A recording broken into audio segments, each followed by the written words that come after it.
প্রিয় দর্শক শ্রোতা, আসসালামু আলাইকুম এবং অশেষ শুভকামনা সবার জন্যে।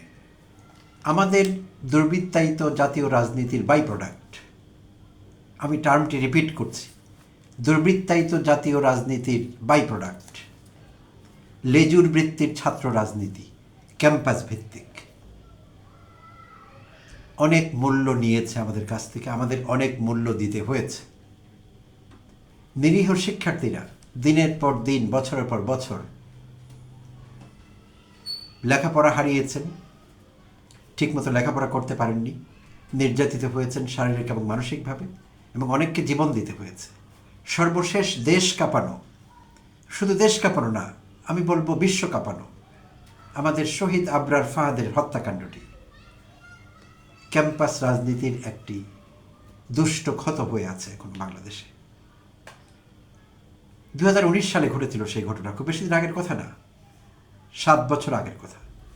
2019-এর অক্টোবরের 7 তারিখে বুয়েটের শেরে বাংলা হলের ছাত্র ছিলেন আবরার ফাহাদ। সেই সময়ের আওয়ামী লীগের, শেখ হাসিনার পালতোরা ছাত্রলীগের মানুষ নামের জানোয়ারেরা আবরার ফাহাদকে সেদিন নির্মমভাবে হত্যা করে। তো আমরা ভেবেছিলাম এর সঙ্গে সঙ্গে বোধহয় ক্যাম্পাসে এই জাতীয় অসভ্যতাগুলো দূর হবে, শিক্ষার্থীরা এরকম নির্যাতনের হাত থেকে মুক্তি পাবেন, কিন্তু হয়নি। সেটি আমাদের দুর্ভাগ্য, কারণ তারপর আরও কিছুকাল শেখ হাসিনাকে থাকতে হয়েছিল আমাদের সেবায়, আওয়ামী লীগকে সরকারে থাকতে হয়েছিল। কিন্তু আমরা অন্তত এটুকু ভেবেছিলাম 2024-এর 5 আগস্টের পর আমরা ক্যাম্পাসে আর এই রাজনীতির নামে অসভ্যতা, নৃশংসতা আর দেখব না। কিন্তু মনে হচ্ছে আবার শুরু হয়ে যাচ্ছে। আমরা শেখ হাসিনা আমলের, আওয়ামী লীগ আমলের সেই guest culture, guest room culture এবং গণরুম কালচার আবার ফিরে আসতে দেখছি। এটি সাম্প্রতিক ঘটনা, 1 সপ্তাহ হয়ে গিয়েছে ঘটনাটি ঘটেছে। নানা জাতীয় রাজনীতির ডামাডোল, জ্বালানি সংকট ইত্যাদি কারণে এই বিষয়টি যতটা গুরুত্ব পাওয়ার কথা ছিল পায়নি আসলে সেভাবে। 1 সপ্তাহ আগের কথা। কিন্তু আপনারা যারা সতর্কভাবে গণমাধ্যম এবং সামাজিক যোগাযোগ মাধ্যম ফলো করেন, তাদের কারো কারো জানা আছে বিষয়টি। গত 20 এপ্রিল অনেকগুলো জাতীয় দৈনিকে খবরটি এসেছিল, গেস্ট রুম কালচার। আর সেটি ঘটেছিল ঢাকা বিশ্ববিদ্যালয়ের শহীদ সার্জেন্ট জহুরুল হক হল সংলগ্ন ডক্টর কুদরতে খোদা হোস্টেলে ঘটেছিল সেই ঘটনা। আর সেই হোস্টেলটি ডেডিকেটেড ঢাকা বিশ্ববিদ্যালয়ের affiliate institute of leather engineering and টেকনোলজির শিক্ষার্থীদের জন্য ডক্টর কুদরতে খোদা হোস্টেল। সেই হোস্টেলে আবার হাঁটি হাঁটি পা পা করে ধীর লয়ে ফিরে এসেছে গেস্ট রুম কিংবা গেস্ট রুমের নির্যাতন কিংবা অত্যাচার। আর সেটি ঘটছিল, এই রিপোর্টটি প্রকাশিত হয়েছিল সংবাদপত্রে 20 এপ্রিল, বেশিরভাগ সংবাদপত্র 20 এপ্রিল কভার করেছিল, 21 তারিখে 2-1টি করেছে। আর তার আগে থেকে প্রায় সপ্তাহখানেক ধরে সেখানে সেই হোস্টেলের শিক্ষার্থীদের ওপর চলছিল নির্যাতন। গেস্ট রুম কালচারের নামে, আদব শেখাবার নামে, সালাম শেখাবার নামে নির্যাতন চলছিল, যেটি শেখ হাসিনা আমলে চলেছে। বিভৎস সেই সব দৃশ্য, সেই সব ঘটনা আমাদের সামনে আসতো একের পর এক, এবং পুরো জাতি শকড হয়ে যেত তখন। তো আবার সেটি ফিরে এসেছে, ভয়ঙ্কর খবর এটি একটি। তো আমি এটি নিয়ে কথা বলবো এখন ভাবিনি আজকে আসলে, কিন্তু সেই যে গেস্ট কালচারের পরবর্তীতে ফলো আপ হিসেবে ডাকসু নেতৃবৃন্দ ঢাকা বিশ্ববিদ্যালয় কর্তৃপক্ষকে একটি স্মারকলিপি দিয়েছে। যখন তাদের নজরে এসেছে বিষয়টি, ইমিডিয়েট পরে ডাকসু ভিপি সাদিক কায়েম এবং কার্যকরী পরিষদ সদস্য মিফতাহুল হোসাইন স্বাক্ষরিত জয়েন্টলি স্বাক্ষর করা একটি স্মারকলিপি বিশ্ববিদ্যালয় প্রশাসনকে দেওয়া হয়েছিল, এবং 4টি দাবি তারা সেখানে জানিয়েছিলেন যাতে এই বিষয়ে বিশ্ববিদ্যালয় কর্তৃপক্ষ যথাযথ ব্যবস্থা নেন। সেই দাবিগুলোর মধ্যে ছিল নিরপেক্ষ গ্রহণযোগ্য তদন্ত কমিটি গঠন করা, আচ্ছা, ভুক্তভোগীদের নিরাপত্তা নিশ্চিত করে বক্তব্য গ্রহণ করা, অভিযুক্তদের বিরুদ্ধে যথাযথ ব্যবস্থা গ্রহণ করা বিশ্ববিদ্যালয়ের আইন অনুযায়ী। আর ছিল ভবিষ্যতে র্যাগিং ও মানসিক হয়রানির বন্ধে নীতিমালা তৈরি করা এবং এগুলো বাস্তবায়ন করা। তো সেই 4 দফা দাবির কি হয়েছে আমরা এখনো জানি না। 21 এপ্রিল সেই স্মারকলিপি দেওয়া হয়েছিল, তো 1 সপ্তাহ কিন্তু হয়ে গিয়েছে। তো নিশ্চয়ই বিশ্ববিদ্যালয় কর্তৃপক্ষ অনেক গুরুত্বপূর্ণ কাজে ব্যস্ত আছেন তারা। তো সেই গুরুত্বপূর্ণ কাজের চাপে এই গেস্ট রুম কালচার বা গেস্ট রুম নির্যাতনের এই অপরাধ, এই অভিযোগ তদন্ত হয়নি এখনো। কবে হবে আমরা জানি না। আবার কি কোনো আবরার ফাহাদকে ভিকটিম হতে হবে, জীবন দিতে হবে, তখন হবে তদন্ত, এবং সেই পর্যন্ত বিশ্ববিদ্যালয় কর্তৃপক্ষ ব্যস্তই থাকবেন। আচ্ছা, এইবার যারা ঘটনাটি জানেন না আসলে কি হয়েছিল, তাদের জন্য একটু সংক্ষেপ পেশ করতে চাই। সেই 20 এপ্রিলের আগে সপ্তাহব্যাপী সেখানে কি চলছিল? কুদরতে খোদা হোস্টেল।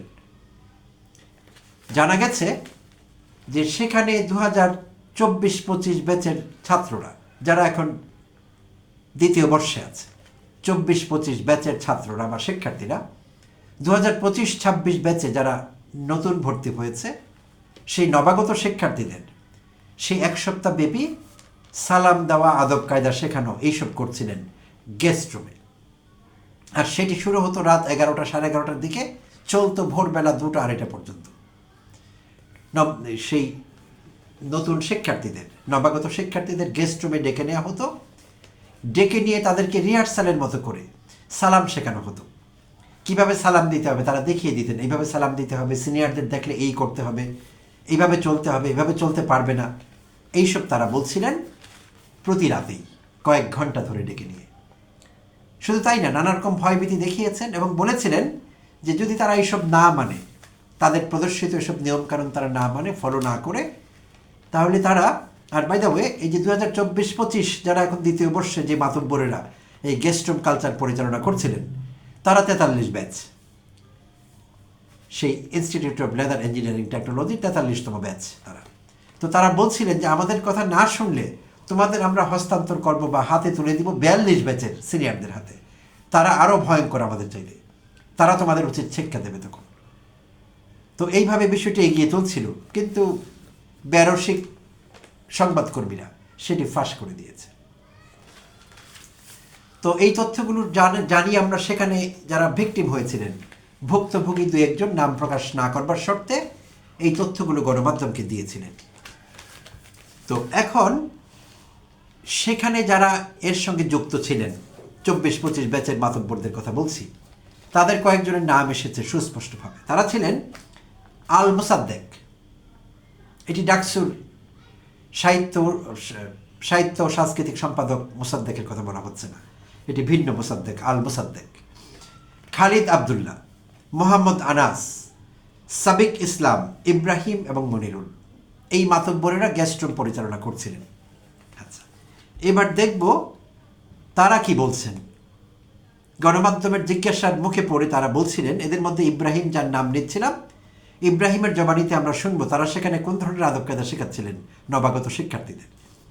এই বিষয়ে অভিযুক্ত ইব্রাহিম বলেন, আমাদের এখানে গেস্ট রুম কালচার নাই, আমরা শুধু সবার সাথে একদিন বসছিলাম, বসে সবাইকে নিয়ম শেখাইছি যে বড় ভাইদের দেখে একটু সম্মান দিয়া চলবা, বড় ভাইদের সামনে শর্ট প্যান্ট পরে চলবা না, বড় ভাইদের দেখলে বেয়াদবি করবা না। আমরা কোনো গেস্ট রুম নেইনি, শুধু সুন্দরভাবে শিখাইছি, পরিচয় হয়েছি ওদের সাথে। এগুলো হঠাৎ মাঝে মাঝে 1-2 দিন হয়। একজন বিশ্ববিদ্যালয়ের ছাত্র ইঞ্জিনিয়ারিং পড়ছেন, সেই ছাত্রের বাংলা, তার ভাষা, প্রিয় দর্শক শ্রোতা, এই হলো লেখাপড়া বাংলাদেশের।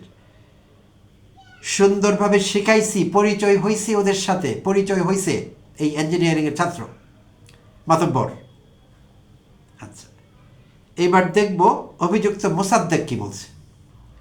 মোসাদ্দেক বলছে, এসব আমি জুনিয়রদের সাথে ফান করার জন্য বলছি, আর কিছুই না। ওই মুহূর্তে আমি বলে দিয়েছি যে আই ওয়াজ জাস্ট কিডিং। ওই দিন আমরা জুনিয়র সিনিয়র জাস্ট বসছিলাম, 2 দিন ওদের সাথে বসা হয়েছিল, আমরা রেগিং করি নাই। মেয়েদের বিষয়টাও আমি কিডিং করেই বলছি। সিনিয়ররা আমাদের যেভাবে ট্রিট করছে, যেভাবে কথা বলছে, তার তুলনায় আমরা তাদের কিছুই করি নাই। প্রিয় দর্শক শ্রোতা, জাস্টিফিকেশনের নমুনা দেখেন। সিনিয়ররা তাদের সঙ্গে যা করেছে তারা সেটি ফেরত দিচ্ছিল, কিন্তু অতটা ভয়াবহভাবে দেয়নি। দে ওয়ার ভেরি কাইন্ড, এটি বলছিলেন মোসাদ্দেক। আর মেয়েদের যে বিষয়টা বলছিলাম, মোসাদ্দেক বলছিলেন, তো সেখানে আমি বলতে ভুলে গেছি, মোসাদ্দেক সেই জুনিয়র নবাগতদের বলছিলেন, যে তোমাদের মধ্যে নতুন যারা ছাত্রী আছে, ফিমেল স্টুডেন্ট, তারা তো আমাদের সিনিয়রদের খাবার। এই ছিল তার বক্তব্য মেয়েদের সম্পর্কে। আচ্ছা, আরেক অভিযুক্ত মোহাম্মদ আনাস বলছিলেন, পরিচয় পর্বের দিন ছিলাম, যেহেতু সিনিয়ররা যাইতে বলছিল, না গেলে উপর থেকে প্রেশার আসে, প্রেশার কুকারে পড়ে গিয়েছিল এই ভদ্রলোক। এজন্য টিউশন করানোর পর রাতে আবার থাকা লাগতো। আমি গেছি, পরিচয় হয়ে চলে আসছি। এই পর্যন্ত আমি 2 দিন ছিলাম। রুমের সমস্যা, খাবারের সমস্যা, স্বাস্থ্যের কী অবস্থা, এই বিষয়গুলো নিয়ে কথা বলতেছিলাম। খুব কাইন্ড আনাস, স্বাস্থ্যের খবর নিচ্ছিল নবাগত শিক্ষার্থীদের। প্রিয় দর্শক শ্রোতা, এই খবরটি ফাঁস হয়ে যায়, সংবাদকর্মীরা ফাঁস করে দেন। ফলে এর প্রতিবাদে ডাকসু ভিপি সাদিক কায়েম এবং ডাকসুর কার্যকরী পরিষদ সদস্য মিফতাউল হুসাইন জয়েন্টলি স্বাক্ষর করে স্মারকলিপি দিয়েছেন বিশ্ববিদ্যালয় প্রশাসনের কাছে। তো 1 সপ্তাহ হয়ে গিয়েছে, আমরা কিন্তু কোনো আপডেট এখনো পাইনি।